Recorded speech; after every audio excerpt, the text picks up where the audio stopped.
নমস্কার, the story teller চ্যানেলে আজকের গল্প বিভূতিভূষণ বন্দ্যোপাধ্যায় রচিত এমনই হয় গল্প পাঠে আমি অনিন্দিতা। আমার ছেলেবেলায় কামার বাড়ি বলতে আমাদের গায়ে সাতু কর্মকারের বড় কোঠা বাড়িটা বোঝাত। অন্য যেসব কর্মকার ছিল আমাদের গ্রামে তাদের অবস্থা ছিল গায়ের আর ৫ জনেরই মতো, কিন্তু ওদের ঘোড়ার গাড়ির কারখানা ছিল, কলকাতায় বাড়ি ছিল। আমাদের গরিব গায়ের লোকের পক্ষে স্বপ্ন। ওদের বাড়িটা বছরের মধ্যে অধিকাংশ সময় চাবি বন্ধ থাকত। ১-৮ মাসের জন্যে ৭ কড়ি কর্মকার স্টেশন থেকে ঘোড়ার গাড়ি করে বাড়ি আসত। এই বাড়ি আসার কথাটা একটু বুঝিয়ে বলি। ৭ কড়ি ও নিবারণ ২ ভাই। তারা বছরের মধ্যে ১১ মাস কলকাতায় থাকে, বাধ্য হয়ে থাকতে হয় ব্যবসার খাতিরে। কিন্তু তারা যে এ গায়ের নামকরা রাশভারী অনেক লোকের চেয়ে বড়, সব বিষয়েই বড় লোক, এটা না দেখাতে পারলে গ্রামের লোক বুঝবে কেন? কিন্তু তার অবসর মেলে না, মেলে বছরের মধ্যে মাত্র ১টি মাস। সুতরাং এই ১ মাসের মধ্যে চালে চলনে, পোশাকে, পরিচ্ছদে, আচারে, ব্যবহারে গ্রামের লোককে চোখে আঙুল দিয়ে দেখিয়ে দেওয়াই চাই যে ওরা বড়লোক। কলকাতায় কি আছে না আছে গ্রামের লোক তো দেখতে যাচ্ছে না। ওরা বেশ তৈরি হয়ে আসতো বড় মানুষই দেখাবার জন্যে। যা দেখাবার এই ১ মাসের মধ্যেই দেখিয়ে যেতে হবে। ঐশ্বর্যের পাঁচিল তুলে গ্রামের রায়মশাই, গাঙ্গুলি মশাই, বোসজা, দত্তমশাই, ননীত পালিত, গদাধর বিশ্বাসদের সঙ্গে নিজেদের পৃথক করে রাখতে হবে এবং বুঝিয়ে দিতে হবে যে তোমরা গায়ে বসে যতই জমি জমা নাড়ো আর প্রজা শাসন করো, আসলে তোমরা আমাদের তুলনায় কিছুই নয়। এই ঘোষণা করবার আর্টটা ছিল ওদের চমৎকার।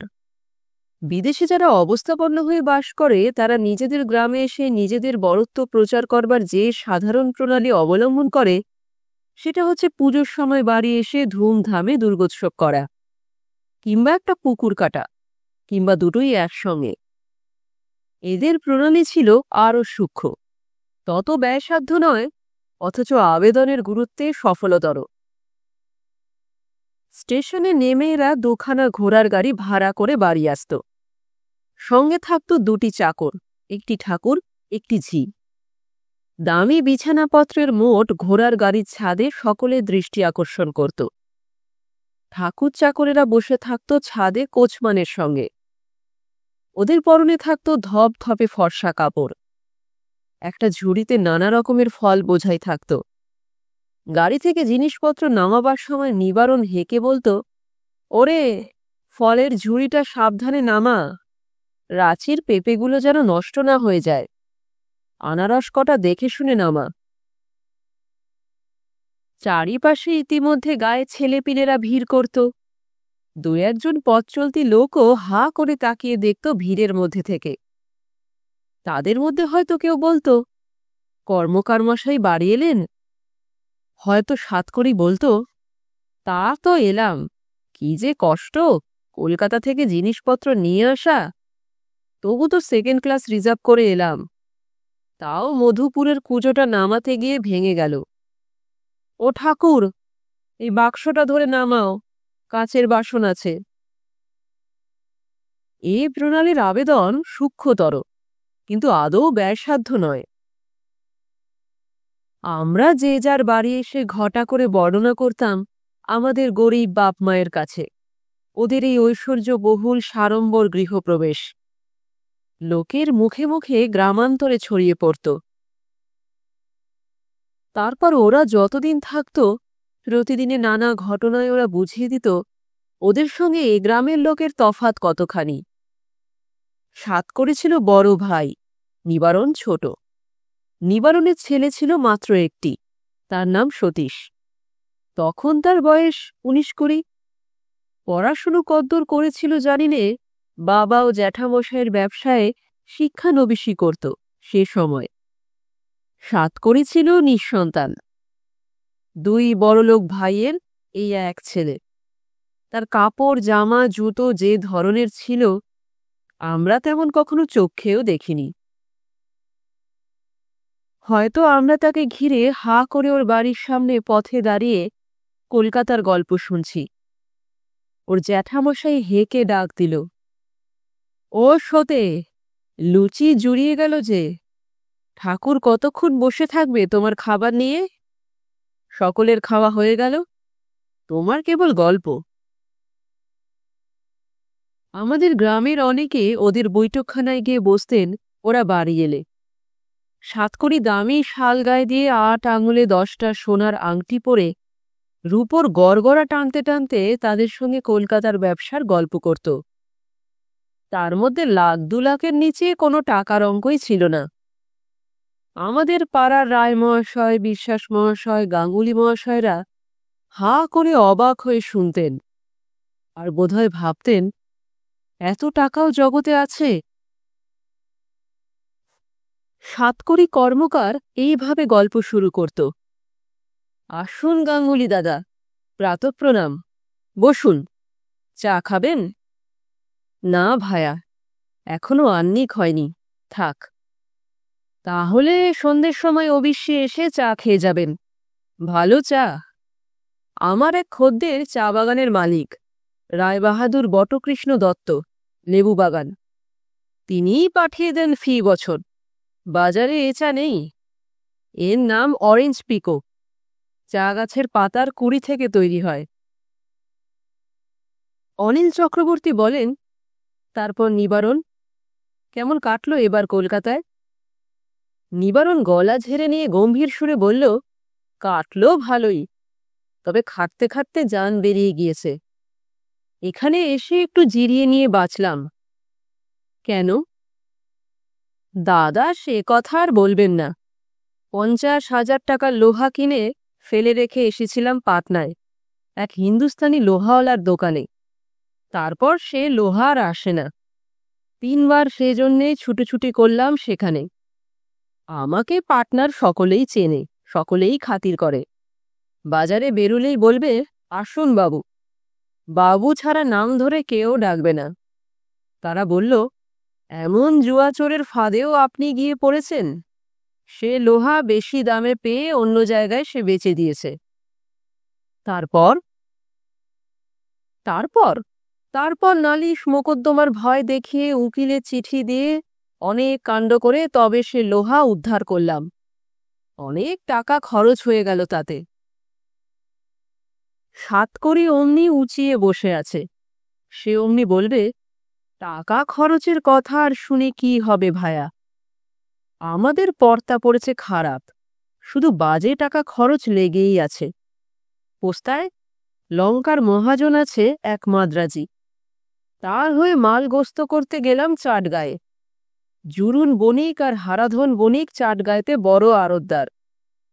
দুজনের আড়ত থেকে 70,000 টাকার লঙ্কা খরিদ করলাম। হুন্ডিতে টাকা দেব, হুন্ডিবদ্ধ হয়ে গেল।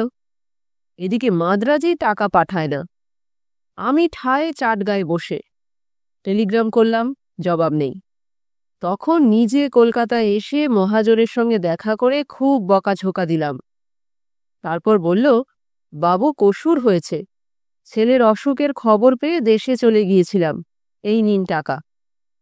আবার সেই টাকা নিয়ে চাটগা ছুটি। টাকা দিতে যাব, অমনি আড়তদারেরা ডেকে বলল, বাবু মাল নেবেন না, বাজার পড়ে গিয়েছে।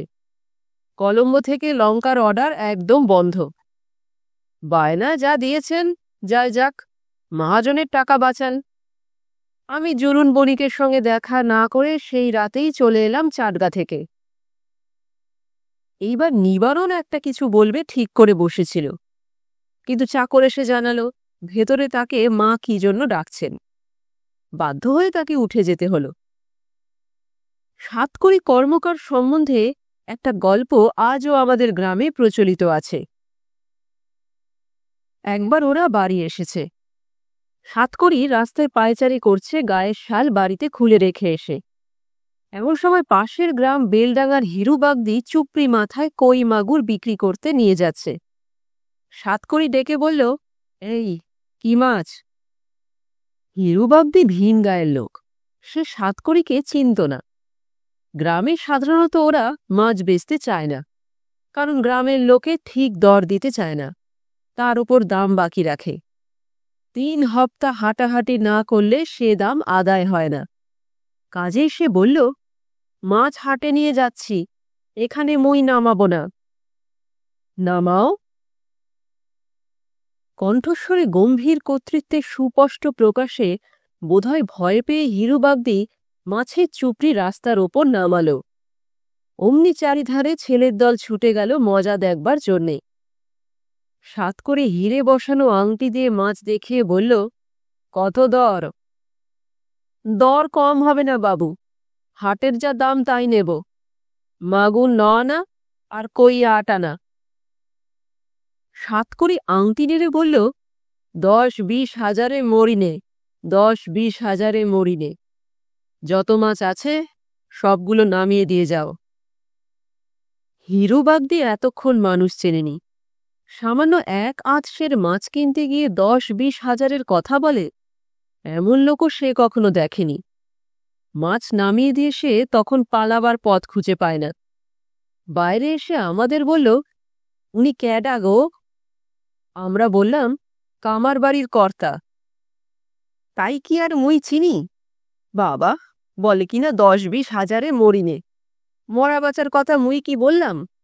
মাছ কিনতে এসে অমন কথা বলবার দরকারটাই বা কি? মুই আর আসবো না এদিকে মাছ বেচতি। বছর 2 পরে ওরা সতীশের বিয়ে দিল গ্রামে এসে মহা ধুমধামে। ইংরেজি বাজনার দল এলো, গ্যাসের আলো এসে আলোয় আলো হয়ে গেল বাঁশবনের আমবনের মাথা। এই অঞ্চলে অমন জাঁকজমক কখনো দেখা যায়নি। খাওয়ালেও খুব ওরা গ্রামের সবাইকে। কলকাতা থেকে রাবড়ি এলো, বাগবাজারের রসগোল্লা এলো। শখের কেষ্টযাত্রার দল একদিন গাইল ওদের বাড়ির উঠোনে। কলকাতা থেকে যেসব আত্মীয় বন্ধু এলো, তাদের সোনার চেন, ঘড়ি আর ডবল ব্রেসশার্টের বাহার দেখে আমাদের চোখ ধাঁধিয়ে গেল। পুরুষ মানুষ গলায় সোনার হার পরে সেই আমরা প্রথম দেখলাম। এসব হলো আজ থেকে 40 বছর আগের কথা। তারপর বছর 3 কাটল। সতীশ তখন ব্যবসায় ঢুকেছে। দেশের সম্পত্তি দেখাশোনার ভারও নাকি তার ওপর। সে উপলক্ষে সতীশ একটু ঘন ঘন দেশে আসতে লাগল। আমাদের অনেক বড়, আমরা সমীহ করে কথা বলতাম। ও কখনো নিয়ে আসতো কলের গান। তখন নতুন জিনিস, এসব পাড়া গায়ে আন করা নতুন। বৈঠকখানায় বসে যখন কলের গান বাজাতো, তখন লোকে লোকারণ্য হয়ে যেত। কেউ হয়তো জিজ্ঞাসা করত, কলের কত দাম খোকাবাবু? 350 টাকা। সতীশ সংক্ষেপে উত্তর দিয়েই আরও একখানা রেকর্ড তুলে দিত কলে। নরম বুরুজ দিয়ে আগের রেকর্ডখানা যত্ন করত মুছে। আমাদের বলতো, কাছে এসে ভিড় করো না, দামি জিনিস সব। একখানা ভেঙে গেলে 5.5 টাকার ঘাড়ে জল। আমরা সভয়ে সরে যেতাম। সতীশের গায়ে সিল্কের শার্ট, সব আঙুলগুলোতে আংটি, ঘাড় কামানো বাবুছার চুল, রুমালে বিলিতি এসেন্স, মুখে বার্সাই। তখনকার দিনে সিগারেটের ওই নাম ছিল। আমরা বলতাম, ওর কত দাম সতীশদা? 3.5 টাকা কৌটো। তুমি রোজ রোজ খাও? 3 দিন যায় 1 কৌটোয়, মাসে 35 টাকা লাগে। এই অবস্থায় কিছু কিছু মোশায়ের জুটে গেল। তাদের নিয়ে যে কদিন বাড়ি থাকত খুব হৈ হৈ করত।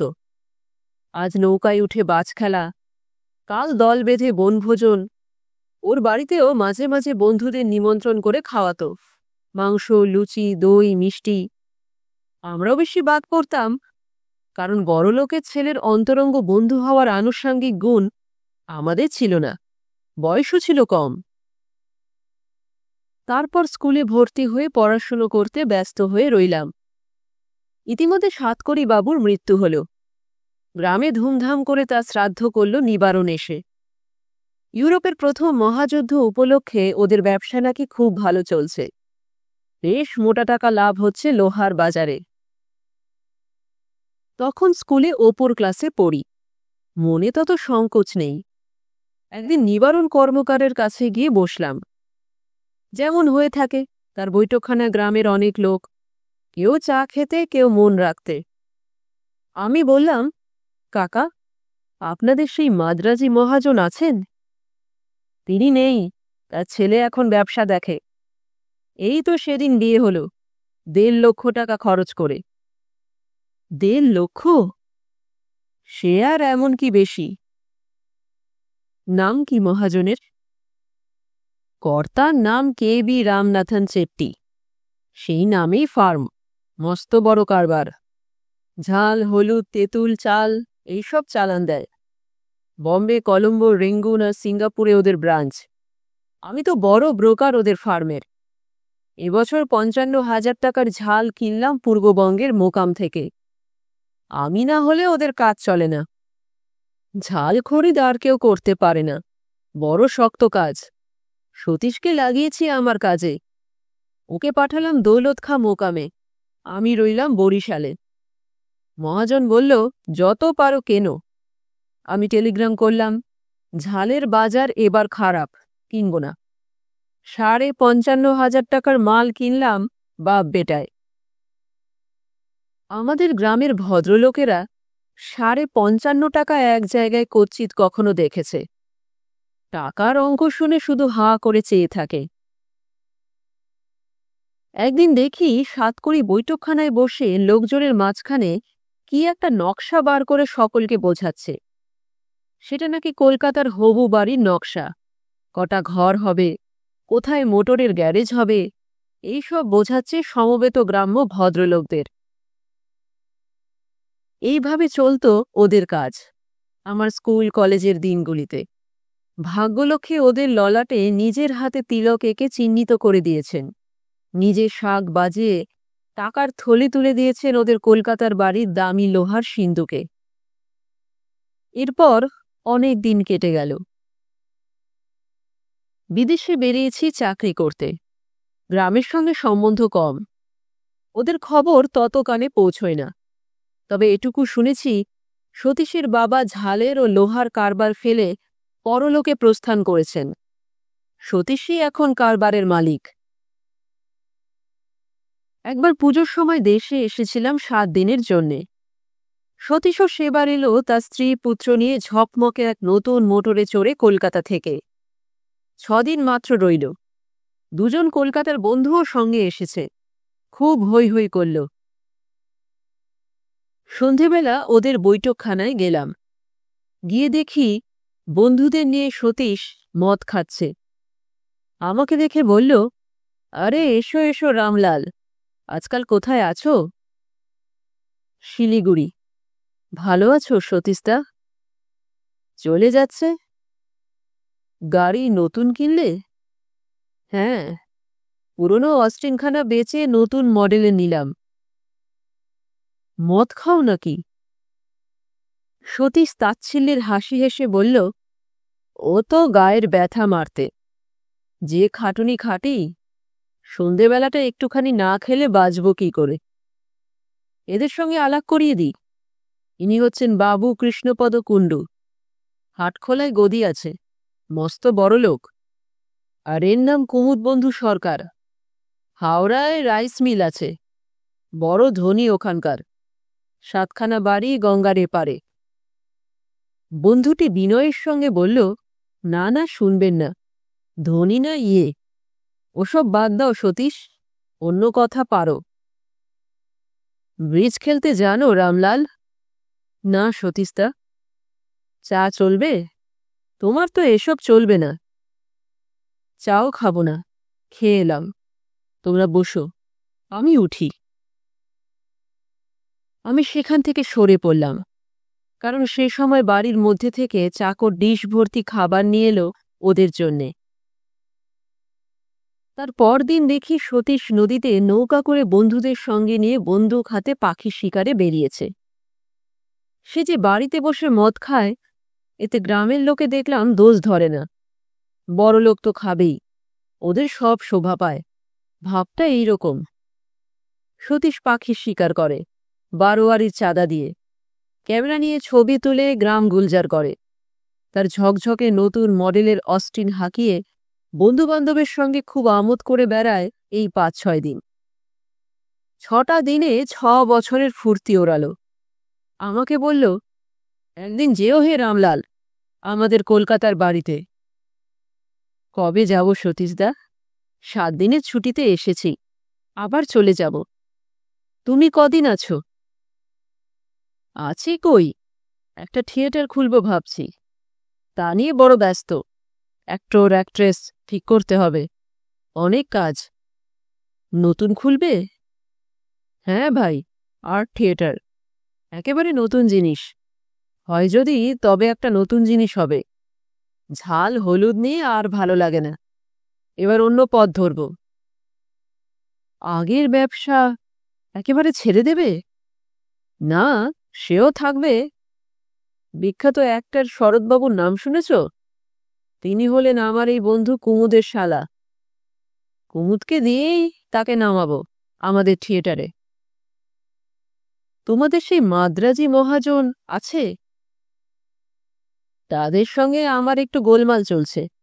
জ্যাঠামশাই আর বাবাকে তারা খাটিয়ে নিত, সে মুখদারে টাকা দিত না। আমার সঙ্গে তো তা চলবে না। বাবা জ্যাঠামশাই ছিলেন সেকেলে মানুষ, তারা অত শত বুঝতেন না। তা তো বটেই। আমি সিঙ্গাপুরের একটা ফার্মের সঙ্গে সরাসরি কারবার করবার চেষ্টা করছি। নিজে খরিদ করে অপরকে মুনাফা খাওয়াবো, বাবা জ্যাঠামশাইয়ের মতো অত বোকা আমি নই। তা তো বটেই। বড় লোকদের সঙ্গে মতভেদ তর্কাতর্কি আমাদের মতো গরিব লোকের সাজে না। অন্য কথা পারলাম। সতীশ টিন খুলে সিগারেট ধরালো। ও কোথায় একটা জমি কিনেছে, সেখানে ফুল আর টমেটোর চাষ করবে, সেসব গল্প করল। আমি বললাম, সতীশদা, ছেলেবেলায় তুমি বার্সাই খেতে, মনে আছে? তখন তাই ছিল, সেসব কি আজকের কথা? তখন আমার বয়স ২০ কি ২২, এখন হলো ৩৭-৩৮। মাথার চুলে পাক ধরেছে। এখানে লাগছে ভালো সতীশদা? আচ্ছা বলতে পারো, ট্যাংরার বিল পর্যন্ত মোটর চলবে এই বর্ষাকালে? না বোধহয়। যাবে নাকি? যেতুম, সেখানে জলপিপি আর হাঁস বেশ পাওয়া যায়, জানো। আমি ও খবর রাখিনি সতীশদা, বলতে পারবো না। দিন ২ পরে যথেষ্ট ফটো তুলে, যথেষ্ট স্বীকার করে, নতুন মডেলের অস্টিনে চড়ে বন্ধু বান্ধবদের সঙ্গে সতীশ চলে গেল কলকাতায়। আমি চলে গেলাম আমার চাকরিস্থল শিলিগুড়িতে। এরপর প্রায় সুদীর্ঘ ১৮-১৯ বছরের পরে নানা দেশ ঘুরে নানা জায়গায় চাকরি করে আমি দেশে ফিরে এলাম। বাড়িঘর ভেঙে চুরে গিয়েছিল, কিছু কিছু মেরামত করে নিতে হলো। মাঝে মাঝে যে বাড়ি আসেনি তা নয়, সে খুব কম, বছর ২ বছর অন্তর। ইদানিং তাও আশা ঘটত না। এসে দেখি সতীশ তার বাড়িতে আছে, কিন্তু এই কোন সতীশ? সেই সতীশ আর নেই। তাকে প্রথম দিন বেলতলার মাঠে দেখে চিনতে পারলাম না। হঠাৎ রোগা হয়ে গিয়েছে, বুড়ো হয়ে গিয়েছে, পরনে আধময়লা ছেঁড়া কাপড়, ময়লা গেঞ্জি। সতীশ বলল, কে, রামলাল? আরে বেশ বেশ, শুনলাম তুমি বাড়িতে আসবে। তোমার এরকম চেহারা হলো কেমন করে সতীশদা? একদিনে হয়নি, অনেক দিনে হয়েছে। তুমি অনেকদিন পরে দেখলে, তাই নতুন লাগছে। এখানে আছো নাকি আজকাল? তা প্রায় ৮-৯ বছর বাড়িতে আছি। বড় কষ্ট পাচ্ছি ভাই, কঠিন হাঁপানি রোগ, সেই সঙ্গে লিভারের বেদনা। যখন ধরে তখন শেষ করে দেয়। এদিকে এসেছিলাম গরুটা খুঁজতে, তা পেলাম না। যেও সন্ধেবেলা। সতীশের খবর মাঝে মাঝে বিদেশে আমার কানে যে একেবারে পৌঁছয়নি তা নয়। শুনেছিলাম ওদের ব্যবসা নেই, কলকাতার বাড়ি বিক্রি হয়ে গিয়েছে, পাওনাদারেরা সব বেচে কিনে নিয়েছে, থিয়েটার করতে গিয়েই সব গেল। তবে সেই সতীশ যে একেবারে এমন অবস্থায় পৌঁছেছে তা বুঝিনি। রাসবিহারী মুখুজ্জের কাছে কথাটা বলতেই রাসবিহারী বলে, ও কে, সতীশের কথা বলছো? এখনো কিছু বোঝনি বাপু? সতীশের মা কি বউ তোমার কাছে যায়নি? কেন? ওই দেখো, আবার বলে কেন? ভিক্ষে করতে, নইলে পেট চলবে কি করে? বলেন কি, এত দূর হয়েছে? তা তো ভাবিনি। এখনো খবর পাইনি তুমি বাড়ি এসেছ, কাল সকালেই যাবে। আমরা তো বাপু বিরক্ত হয়ে গেলাম। বলে নিত্যি নেই দেয় কে, আর নিত্যি রোগী দেখে কে? ওর মা সর্বদা যাবে, চাল দাও, পয়সা দাও, তেল দাও। ওদের অবস্থা এমন হলো কেন? আবার বলে কেন? তা হবে না, মদে বদখেয়ালে ইয়েতে বাপ জ্যাঠার পয়সাগুলো ঘোচালে। থিয়েটার করতে গিয়ে বাড়িখানা গেল কলকাতার, পাওনাদারেরা বিক্রি করে যথা সর্বস্ব নিয়েছে। এখানকার জমি জমাও ক্রোক করে নিয়েছে। বিঘে ধানের জমি আছে বুঝি, তাও সারা বছরের ভাত হয় না তাতে। এখন ছাই ফেলতে ভাঙা কুলো সেই গায়ের ভিটে, আর যাবে কোথায়? তাছাড়া ও বাঁচবে না, কঠিন রোগ, পথ্য নেই, চিকিৎসা নেই। সতীশের বাড়ি সন্ধেবেলা গিয়ে বসতাম, প্রায় যেতাম। ছেঁড়া মাদুরে বসে হাঁপাত। এই সময় নাকি হাঁপানির টান বাড়ে। আজ 10 বছর হল সতীশ গ্রামে বাস করছে। হিসেব করে দেখলাম, এই 10 বছরে দারিদ্র্যে, অনাহারে আর রোগে ওকে এই অবস্থায় এনে এসে ফেলেছে। পুরনো দিনের কথা আমি কিছু কিছু তুলতাম। একদিন বললাম, তোমার বিয়েতে এ গায়েতে প্রথম ইংরেজি বাজনা এসেছিল, আর গ্যাসের আলো জ্বলেছিল, মনে পড়ে? সতীশ হাঁপাতে হাঁপাতে বলতো, আর ভাই, বাদ দাও ওসব কথা, এখন গেলেই বাঁচি, আর সহ্য হয় না কষ্ট। সেসব মনে নেই ভাই। মনে নেই? আর মনে থাকে? কোথা থেকে মনে থাকবে? রোজ একটা করে টাকা না হলে সংসার চলে না, তাও নুন ভাত খেয়ে। কোথা থেকে মনে থাকবে বলো কি? তা তো বটেই। সকালে একদিন বাড়ি বসে আছি, সতীশের মা এসে বললেন, বাবা, একটা কথা বলবো, আমায় 4 আনা পয়সা দিতে পারো? আফিং চাই, রোজ 4 আনার। কাল জোগাড় করতে পারিনি। খোকা পেট ফুলে দম আটকে যায় আর কি, মা হয়ে দেখতে পারিনে, তাই তোমার কাছে এলুম বাবা। আবার একদিন ওর বউ, আর একদিন ওর মা। শুধু খোকার আফিমের পয়সা 4 আনা? বাড়িতে স্ত্রীকে বলে দিলাম, এরা এলে যেন ফিরিও না, 4 আনাই দিও। স্ত্রী বলল, তুমি শুধু দেখো 4 আনা, ভেতরের খবর তো জানো না। কামার বউ এসে চায়ের দুধ নিয়ে যায়, চাল নিয়ে যায়। একখানা পুরনো শাড়ি দিলাম, বলল পরবার কাপড় নেই, দিন, না হলে মান যাবে। কি করি, দিলাম। ওরা নাকি খুব বড়লোক ছিল। গৃহিণীকে বললাম পুরনো দিনের কথা। আমি তখন বালক, সাতকড়ি ও নিবারণ কর্মকারের শালের জোড়া ও দাসদাসীর বাহার। 10-20 হাজারে মরত না নিবারণ কর্মকার। একদিন ওকে দেখতে গেলাম, তখন আমি বছর খানেক হলো দেশে এসেছি। সতীশ বলল, আর বাঁচবে না। একটা জিনিস বড় খেতে ইচ্ছে, খাওয়াবে? কি? বড্ড ভালোবাসতুম মাংসের কাটলেট, কতকাল খাইনি। আচ্ছা খাওয়াবো, তবে তোমার কিছু খারাপ হবে না তো? ও হেসে বলল, আর আমার খারাপ আর ভালো। শোনো, বউটাকে একটু দেখো, বুঝলে?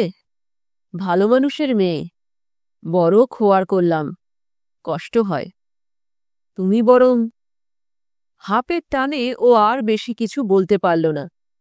আমি বাধা দিয়ে বললাম, ওসব কি কথা? কিচ্ছু ভয় নেই তোমার। কাটলেট খেয়ে খুব খুশি, বেশি খেতে পারল না। দু একখানা খেয়ে ওর স্ত্রীকে দিয়ে দিল। বলল, আহ, কতকাল খাইনি, আগে আগে। একটু ম্লান হাসি হেসে চুপ করল। সতীশ আরও 1 বছর ধুঁকতে ধুঁকতে টিকে গেল। হাঁপানিতে কষ্ট পায়, সহজে মরে না। ওর স্ত্রীও সেই বছরের মধ্যেই মারা গেল। গ্রামের লোক চাঁদা করে গঙ্গায় দিয়েছিল দুজনকেই। সতীশের মা কিন্তু আজও বেঁচে আছেন, কোনো অসুখ নেই, দিব্যি শরীর। মুখুজ্জে বাড়ি বাসন মেজে আর ছোট ছোট ছেলে মেয়েদের দেখে সেখানে দুবেলা খেতে পান।